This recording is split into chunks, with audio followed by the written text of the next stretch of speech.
Amidst cloud migration and modernization, public sector organizations must transform their existing processes to obtain an authority to operate, also called an ATO.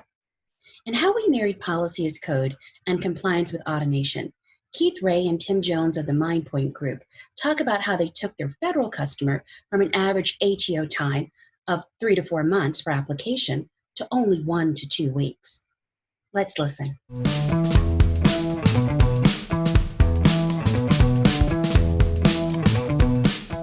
All right, welcome everyone. First of all, we'd like to thank everyone for attending today. And we'd also like to appreciate Gitlab for giving us the opportunity to come tell our story of how we're helping ease the pain of public sector compliance through the use of automation and policy as code. So first, a quick intro on ourselves. My name is Keith Ray. I'm a senior cloud security engineer at Mindpoint Group. I've been at Mindpoint for a little over 5 years. Outside of work, I enjoy outdoor activities. In the wintertime, I love skiing. In the summertime, just doing anything outside. I live in northern Colorado. I love checking out the local breweries and seeing what all they got on tap. Tim? Thanks, Keith. I'm Tim Jones. I'm a cloud automation engineer at Mindpoint Group. I've been here for a little under a year, and I live in San Diego, California. So I like enjoying fun in the sun, surfing. I also snowboard, and I also like to golf. So I'm going to hand it back to Keith and we'll get started. A little bit about Mindpoint Group. We are a cybersecurity focused consulting firm. We have a great team of experts in all disciplines of cybersecurity. And today we'll be talking about the areas of security engineering and automation, as well as governance, risk, and compliance. If you want to know more about who we are and what we do, check us out over at mindpointgroup.com. In addition to that, we have a specialized group of security experts. They focus on automation of security through the use of Ansible roles, and they do that over at lockdownenterprise.com. It's a really the model that we use for our environment as far as consumable framework. And so just if you're interested in that, definitely go check them out at lockdownenterprise.com.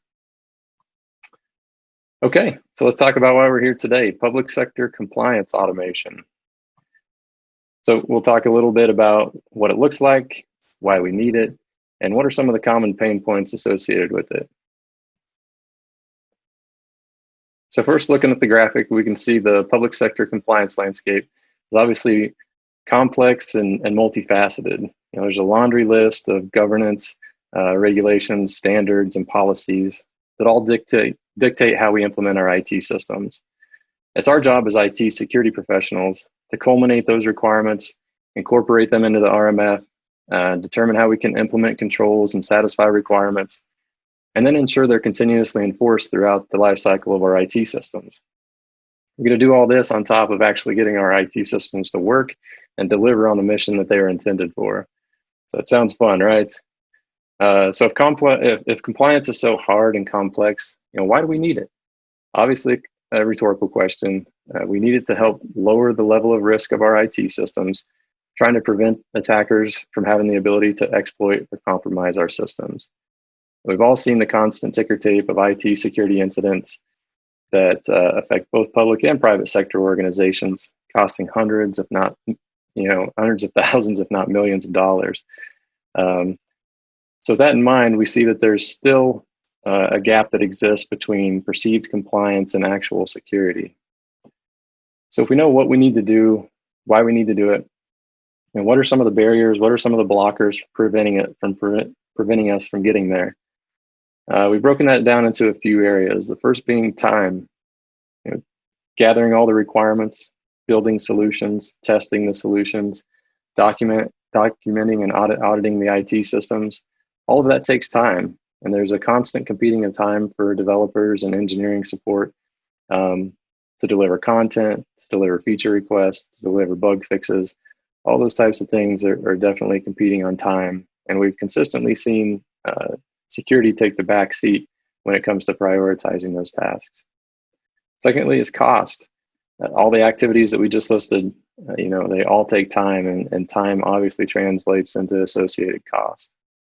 In addition to that, implementing and auditing security compliance requires highly technical skill sets, and those aren't easy to come by. And the cost associated with those resources obviously reflects that. Next, the ability to be accurate. So I think we've all seen the IT systems that were implemented that meet the low water mark of compliance or the ability to get authorized. And we really want to avoid the bare minimum implementation of security. And lastly, the ability to be consistent. So across organizations and IT departments, there's typically applications that are similar, if not the same, that get deployed. And having the ability to implement those security controls the same across those applications is definitely hard without automation and building solutions in code. So we want to avoid the lack of ability to be consistent. So what's our approach to solving the issues that we were just talked about? So the first area, we want to solve problems once. We want to build solutions in code and build a way to automate them and deliver them through a pipeline. So when you build a solution in code, it allows you to be modular, declarative, and it really makes it reusable and consumable across your IT organization. Secondly, we want to reduce the complexity of compliance. So building solutions in code allows us to provide a common framework, a single language that developers, engineers, and even auditors can all speak to provide a commonality between all those teams. Next, we want to increase control accuracy and consistency. So like we were talking about on the previous slide, the implementation of security controls to a low watermark is something we're definitely trying to avoid to help fill that gap between compliance and actual security. So when we develop solutions in code, we want to make sure that we're implementing security controls to the fullest extent possible. In addition to that, in the same vein, when you develop that solution in code and have that modular and declarative and reusable, it allows it to be consistent and shareable across the IT organization. So I think we really just want to avoid the deploying of IT systems with default options and people just crossing their fingers hoping that it meets the low water mark for compliance. And lastly, a single source of truth. So having all your control implementation details, documentation, and code in a single location allows for all your stakeholders, your developers, your engineers, and auditors, all to be able to rely on that single source of truth to get accurate, up-to-date information. So I really want to avoid the death by spreadsheets. I think we've all been through a compliance effort where there's multiple copies of the same spreadsheet. There's tens of tabs, hundreds of controls, talking about control implementation details, whether you're passing, you're failing. And we really want to be able to boil that out and have that be a single source of truth and avoid, information drift and all that sort of thing. So how do we take that approach and build it into a process? So the 5 steps you see here are a breakout of the risk management framework, steps 3 through 6. So your control implementation all the way through your continuous monitoring. So first, like we talked about above, we want to automate our control implementation, build a solution in code, build a pipeline to automate the deployment of that solution. Second to that, we want to continuously deliver that solution to our IT systems. So we've all seen the IT systems that were built very well by an engineering team, a development team. It was well documented, went through the authorization process, got audited, passed with flying colors. We circle back a year from now and go through our annual assessment, and that system is nowhere near where it was originally baselined and approved or authorized for approval. So we want to prevent that drift control, and we do that through automating the continuous implementation of our controls. Nextly, we want to validate that process, have automated control testing. So we don't want to go through an annual assessment every year. We want to have that continuous feedback that is near real time and up to date. And the output of that. So when a control test fails, how do we handle that? The automated control remediation. Is it something that we can respond to automatically and remediate? Is it something that requires engineering, developer support, a code change? So how do we handle that feedback from our systems and make sure it gets into the right hands, whether that be a system or a person to resolve a failed control test? And lastly, compliance status integration. We want to take all that technical information, extract it from our IT system, incorporate that into a system of record for our compliance status on our IT systems. and have that continuous feedback so that stakeholders and decision makers for our IT systems are confident in our process when they go to make decisions, whether it's authorizing it or making any other high-level decisions around the IT system. So that's our approach at a high level to our solution. And I'm going to turn it over to Tim, and he's going to walk through our technical solution for implementing this process and how Gitlab's helping us do that.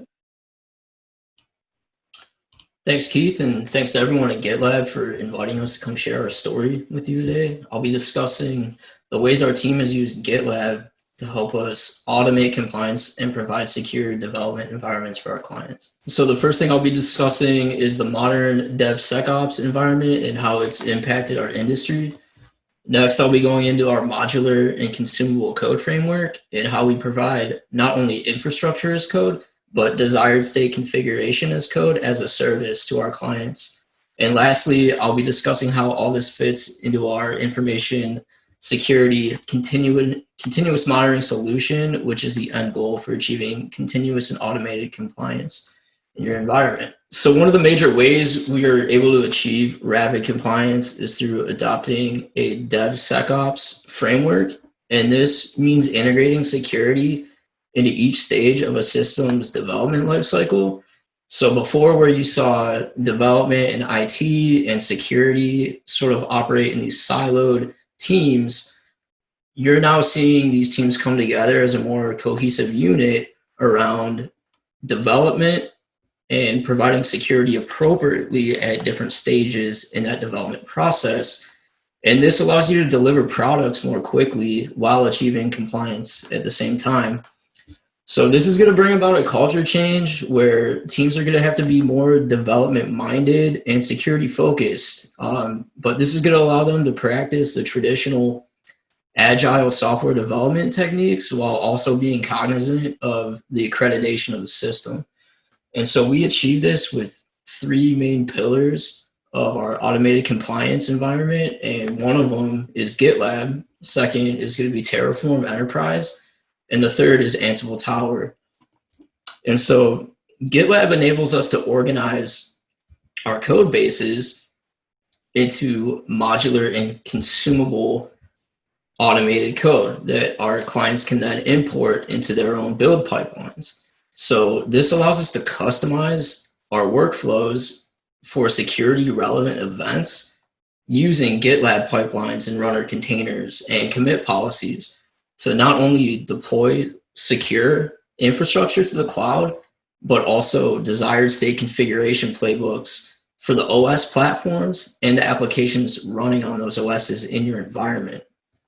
And so we're able to maintain the source code for these modular code bases and provide the knowledge base and the documentation for our clients to then interact with those code modules and execute that code in their environments by providing input variables into that code. So this gives us the consistency and accuracy that we're looking for.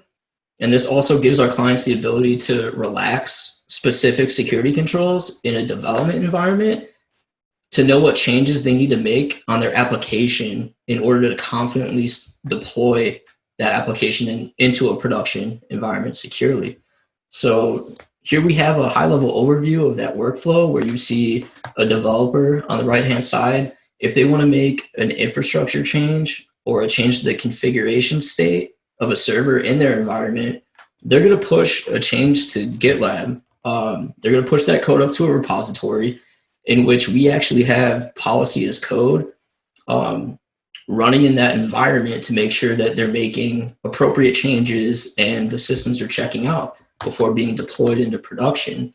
And you can see here that using platform neutral and provider neutral languages like Terraform and Ansible, we can allow this to take place in a cloud environment like AWS, where you have a dev, stage, and production environment, and you're able to deploy code to those different environments appropriately. And at the end of the day, this is going to allow us to feed information into our continuous monitoring solution. And that's where you see aggregated information being sent to that single source of truth in your SIEM solution and also all the scanning that's going on for the activity occurring in your environment in real time, collecting all that and being able to display that in a dashboard format to system owners and other approving officials gives them a lot more confidence in assuming risk on the system and allowing for the accreditation of that system to pass. And so here's a typical policy as code example that might be seen in our environment. So this particular example is about how we deploy AMIs to our AWS environment, and those are Amazon Machine Images. So we like to use Packer to be able to baseline those. And this pipeline file goes into a little more detail on how we can abstract that to a 3-step build pipeline where you're actually going to validate the Packer configuration and inject a STIG test in the middle of that. And what that'll actually do is run a molecule scenario on your EC2 instance that gets provisioned in a dev environment. And then it's going to run the same consumable STIG playbook and whatever change that you're trying to make to that server, it'll run that in that dev environment. And based on the success or failure of that process, then you're allowed to build that AMI into production. So this is a good way for us to control the security of a system before it even hits the environment. And the point with all this, it's not to make the job of the developer harder. It's not to create an additional roadblock. This is actually making it easier to deploy code to your environment because we're using all these automation technologies and we're giving the developers confidence to not only find the specific configurations in their application that may apply to a security component, but we're providing that knowledge base to make it easier for them to go and discover where those security configurations lie, how to remediate them, and then how to confidently deploy systems into their production environment. And so if you structure something like this, where you have a 3-stage build of 2 separate OS platforms happening in parallel, if you can ensure that these are pushing to a master branch, then you can schedule a nightly build and have clean AMIs the next day to build new resources off of, or to support systems that are already in production. You might have a cluster configuration for a server or maybe an auto-scaling group. So this provides you the ability to deploy that quickly and securely.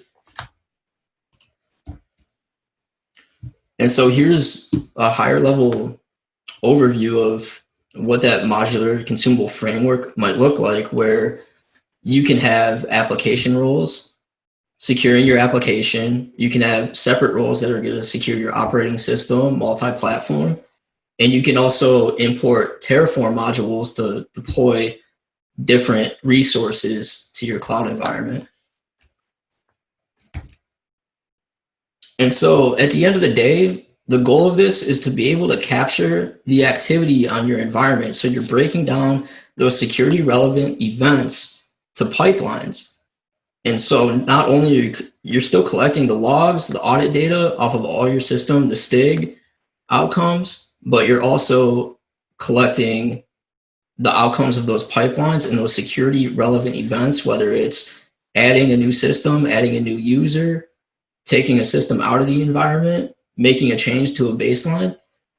You're able to collect all that data and analyze it and then aggregate it into a single source of truth. And that's how you're going to be able to take that information and create dashboards that can represent the actual activity occurring on your network. And that's going to give stakeholders like system owners and approving officials to make the right call on the accreditation of your system and to be able to continuously accredit and monitor your system. And so what are the benefits and the results of this? Number one, speed. You're taking time to deploy infrastructure and secure baseline configurations to your cloud environment. From what used to take months, now we're talking about taking that down to weeks and even days, and really to the speed at which an approving official is willing to assume risk on the environment. and providing that real-time data and analytics into actually what's going on is going to allow them to make a more educated decision on accrediting the system and continuing to accredit the system.